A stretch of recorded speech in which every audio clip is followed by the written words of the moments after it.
हाल की खबर के साथ जहां बीजेपी अब फील्ड पर नजर आने लगी है, क्योंकि आज से बीजेपी की जन आशीर्वाद यात्रा की शुरुआत होगी। जनता का आशीर्वाद लेने के लिए केंद्रीय मंत्री अब जनता के बीच जाएंगे। केंद्रीय राज्य मंत्री एसपीएस बघेल दतिया और ग्वालियर पहुंचेंगे। दतिया में सबसे पहले मां पीताम्बरा पीठ के वो दर्शन करेंगे और उसके बाद इस यात्रा की शुरुआत की जाएगी। इस दौरान केंद्र और प्रदेश सरकार की तमाम योजनाओं की जानकारी जनता तक पहुंचाई जाएगी। तो आपको जानकारी दे दें, केंद्रीय मंत्री डॉक्टर वीरेंद्र खटीक 19 अगस्त को ग्वालियर में इस यात्रा को निकालेंगे। इधर 17 अगस्त को केंद्रीय मंत्री ज्योतिरादित्य सिंधिया भी जन आशीर्वाद यात्रा की शुरुआत करेंगे। देवास से इसकी शुरुआत होगी। वहीं देश भर में 212 लोकसभा क्षेत्रों में केंद्र सरकार के 39 मंत्री दौरा करेंगे और जन आशीर्वाद यात्रा की शुरुआत आज से होने जा रही है। तो जनता का आशीर्वाद लेंगे, केंद्रीय मंत्री जनता के बीच जाएंगे। और आपको बता दें, इस दौरान प्रदेश की और देश की सरकार की योजनाओं की तमाम जानकारी जनता तक पहुंचाई जाएगी। तो केंद्रीय राज्य मंत्री एसपीएस बघेल दतिया और ग्वालियर पहुंचेंगे। मां पीताम्बरा के दर्शनों के साथ ही इस यात्रा की शुरुआत की जाएगी।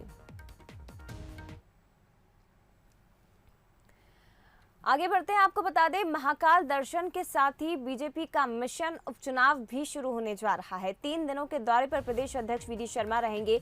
अलीराजपुर, जोबट, खरगोन का दौरा करेंगे।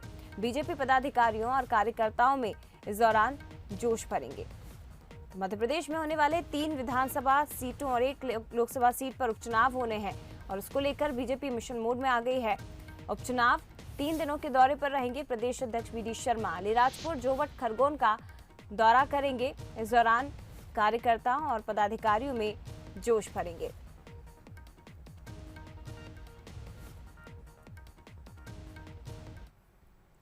और विशेष संवाददाता जुगल किशोर शर्मा हमारे साथ लाइव जुड़ गए हैं, सीधे उनका रुख करते हैं। जुगल, अभी तारीखों का ऐलान नहीं हुआ है, लेकिन मिशन उपचुनाव के मोड में बीजेपी नजर आने लगी है और 3 दिनों के दौरे पर बीजेपी प्रदेश अध्यक्ष, कितना महत्वपूर्ण दौरा?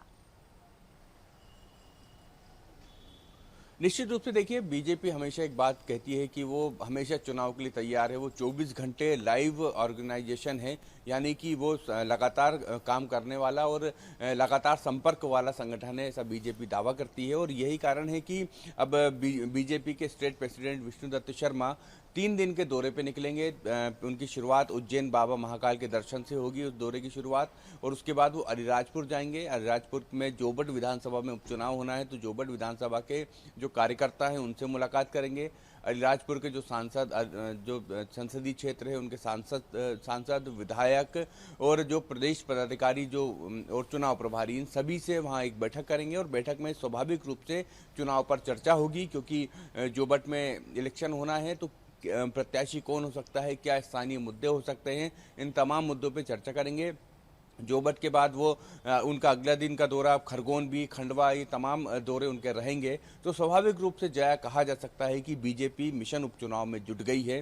हालांकि अभी चुनाव की तारीखों का ऐलान नहीं हुआ है, लेकिन प्रदेश अध्यक्ष का अपने जमीनी कार्यकर्ताओं से मिलना इस बात का संकेत देता है कि बीजेपी इस बार कोई कोर कसर नहीं रखना चाहती और वो चाहती है कि एक एक कार्यकर्ता की बात सुनी जाए, एक एक कार्यकर्ता से बातचीत हो जाए, ताकि उपचुनाव में मेहनत के साथ कार्यकर्ता बड़े लगन के साथ काम करें। जया, बिल्कुल, चुनाव कोई भी हो, लेकिन बीजेपी हमेशा तैयार नजर आती है और वही कुछ नजर भी आ रहा है। फिलहाल शुक्रिया आपका जुगल जी जानकारी साझा करने के लिए। तो आपको बता दें कि मध्य प्रदेश में 3 विधानसभा सीट और 1 लोकसभा सीट पर आने वाले वक्त में उपचुनाव होना है। हालांकि तारीखों का ऐलान नहीं हुआ है, लेकिन बीजेपी इस उपचुनाव की तैयारियों में अब जुट गई है और वीडी शर्मा आज से 3 दिन के दौरे पर हैं।